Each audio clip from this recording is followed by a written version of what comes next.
Fortuner especially ഇപ്പോൾ എല്ലാവരും പറയുന്ന പോലെ തന്നെ ഈ വണ്ടി ആ ഒരു ബ്രാൻഡ് ഒരു തലയെടുപ്പ് അതാണ് മെയിനായിട്ടുള്ളത്. പിന്നെ ഞങ്ങളെപ്പോലെ വല്ലപ്പോഴും നാട്ടിൽ വരുന്നവർക്ക് ഇടയ്ക്ക് ഒന്ന് വരുന്ന ആ സമയത്തൊന്ന് എൻജോയ് ചെയ്ത് ഓടിച്ച് ഒന്ന് കൊതിയൊക്കെ തീർത്തിട്ട് പോവുക എന്നുള്ള ഉദ്ദേശം.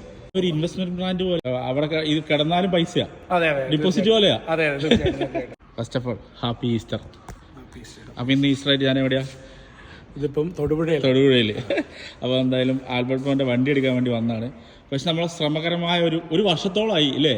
അതെ അതെ അതെ എനിക്ക് തോന്നുന്നു ഞാൻ സിറ്റി പർച്ചേസ് ചെയ്യുന്ന സമയത്താണ് ഞാൻ കോൺടാക്ട് ചെയ്തത്. അത് കഴിഞ്ഞ് പിന്നെ അതിന്റെ കേസിൽ ബ്രോയും തിരക്കായി പോയി, ഞാനും പിന്നെ ബിസി ആയതുകൊണ്ട് പിന്നെ അത് ഞാൻ പർച്ചേസ് ചെയ്തു. പിന്നെ അത് കഴിഞ്ഞിട്ടാണ് ഇപ്പം ആദ്യം ഒരു വണ്ടി നോക്കി നമ്മൾ ടൈമിൽ ഡെലിവറിയുടെ പ്രശ്നങ്ങളൊക്കെ വന്നു, ഡിലേ വരുമെന്ന് പറഞ്ഞുകൊണ്ടാണ് അന്ന് സിറ്റിയിലോട്ട് പോയത്. ഇപ്പൊ എന്തായാലും കറക്റ്റ് എന്തായാലും വണ്ടി എല്ലാം ഒത്തു, ചെക്ക് ചെയ്ത് എല്ലാം ഓക്കെയാണ്. അത് ഇന്ന് ഈസ്റ്ററിന്റെ അന്ന് ഞാൻ ഇത് ചെക്ക് ചെയ്യാനായിട്ട് വന്നു. കാരണം ബ്രോയ്ക്ക് UK ഓൾറെഡി സെറ്റിലാണ്.